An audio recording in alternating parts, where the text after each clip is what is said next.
మా సద్గమయ, తమసో మా జ్యోతిర్గమయ. చీకట్లో ఉన్నాను, పాపంలో ఉన్నాను, నాకు వెలుగు కావాలి. వెలుగై వచ్చిన యేసుక్రీస్తు ప్రభు అంటున్నాడు, ఇదిగో నీవు ప్రార్థన చేసేవే, నువ్వు శ్లోకం చదివావే, ఆ శ్లోకానికి నేను దిగి వచ్చానయ్యా మానవుడిగా, నేను లోకానికి వెలుగుగా వచ్చాను. తెలుసుకో, మృత్యుర్మ అమృతంగమయ్య, చచ్చినవాడిగా నేనున్నాను. నాకు మృత్యు అంటే నేను చచ్చినవాడిగా ఉన్నాను, నాకు అమృతం కావాలి, నాకు జీవం కావాలి. దేవాది దేవుడు అంటున్నాడు, నేనే మార్గము, నేనే సత్యము, నేనే. ఇంకా పాట పాడతావే, ఇంకా పాట పాడతావే. ఏం కావాలి నీకు?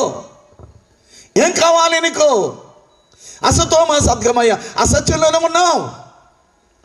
సత్యం ఏంటో